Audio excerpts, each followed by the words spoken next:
Hi, my name is Max Michon. I'm one of the owners and a trainer at Ready, Set, Train.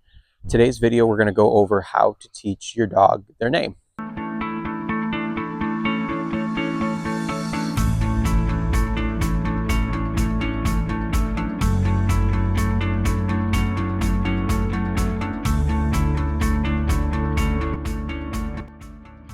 So for me, name recognition means that I want to get my dog's attention. When they're focused on a distraction, I want them to disengage from that distraction, focus back on me, ideally give me eye contact. That's our end goal with name. We have to do a couple of steps in order to teach their dogs their name, and we want their name to have a very positive association. The first thing that we're going to do is we're just going to say our dog's name, and then after we say their name, give them a treat. Associate their name with very high value rewards. So all I'm going to do, this is Freddie here. We are going to say Freddie's name. I'll have a couple of treats in my hand. It's important we don't have the treats right out in front of the dog's face. Otherwise, Freddie might just be thinking about the food and not listening to the word that I'm saying. So I put the treats behind my back. I say his name, Freddie. I don't care if Freddie responds right now. I don't care if he looks at me. I'm just trying to associate Freddie, hearing Freddie, having Freddie hear his name and getting some high value reward afterwards. Freddie. Brief separation between the dog's name and the movement to give him that reward. Freddie.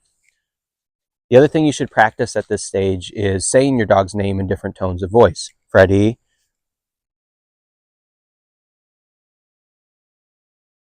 Freddie. Freddie. Freddie. We want to bulletproof our dog's name. We don't want them to care if we sound nervous, if we sound excited, if we sound angry. We want our dogs to respond to their name regardless of the way that we sound. So the first step would be just throughout the day, randomly say your dog's name, give them a reward. Say your dog's name, give them a reward. Practice this in different tones of voice. And eventually your dog is going to think their name is the best thing in the entire world. We're creating a really positive association at this step. There's a couple of big rules. You don't want to repeat your dog's name over and over again. Ideally, you're saying your dog's name just one time, and you shouldn't use your dog's name as a punishment. If half the time your dog's name means something good, the other half of the time it means something bad, they're going to pick and choose when to respond to it. So the first step, create a positive association with your dog hearing their name. The next thing that we're going to work on is getting our dogs to offer eye contact. So this is the end goal that I want to have happen with my dog when I say their name.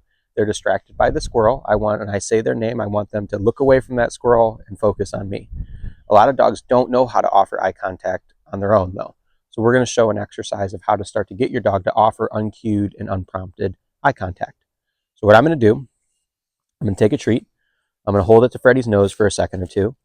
And then I'm going to hold that treat out to the side. And I'm going to wait.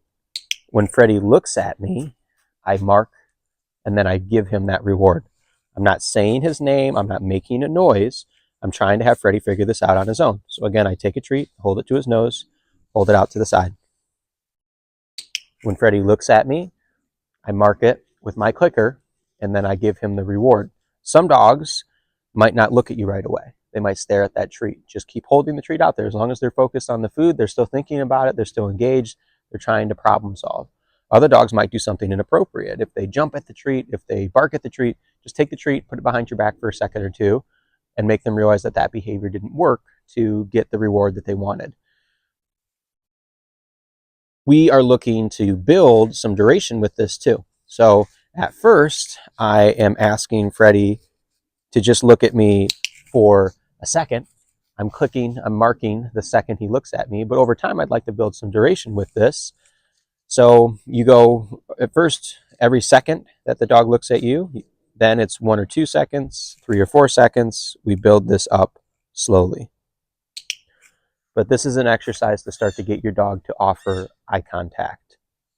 The final thing that we're going to do is combine all of these steps. So now I'm going to say my dog's name. I'm going to wait a second or two, and I'm going to see if they look at me, if they offer the eye contact that we were just practicing, kind of priming the dogs to do. So if your dog is just sitting there looking at you, you can distract them by kind of tossing a treat away. I'll say my dog's name one time. Freddie. I click when he looks at me. So when I said Freddie's name that first time, he didn't offer eye contact right away. He kind of looked around. Some dogs will look at your treat hand. Some dogs will look to see if there's food coming towards them. We don't mark that behavior right away. We wait a couple of seconds and see if the dog will give us eye contact. So I'll try again. Freddie.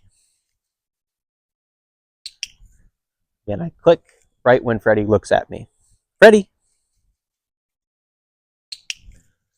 Our goal with name recognition is not that the dog orients towards our treat hand or that they start to pay attention to our treat pouch, but it's that they actually offer eye contact. So that's why it's important that you don't move your body too quickly to give them those rewards. Even though Freddie looked towards my general direction, he wasn't looking at me and giving me eye contact. So I waited for that behavior to happen. Freddie. Once your dog is consistently looking at you, disengaging from distractions, Freddie, you could start to build some duration with the eye contact. So that would be the final step. If there's a point where your dog absolutely won't respond, they're probably actually over threshold, they're overexcited, they're too hyper-focused on that trigger. And what we would need to do is move them farther away to a point where they could start to offer these behaviors again. What I do in that situation, let's say there's a squirrel over here and Freddie won't disengage from it. I've said his name once and he didn't respond. I will put a treat to the dog's nose and I'll try to get them to back away from that trigger. So in real life situations, you always have to kind of manipulate the environment to see what can my dog handle and still do these behaviors. So thank you guys so much for tuning in and watching our video on name recognition. Be sure to check out our other series of videos on teaching your dog some basic behaviors like a marker, sit and down, come when called, a hand target. We're trying to create a whole list of videos that you guys can go through and follow along to teach your dog all of the basics. Be sure to subscribe to our channel and also check out our Facebook, our Instagram, and our website. We're at readysettraindogs.com. Thanks so much, guys.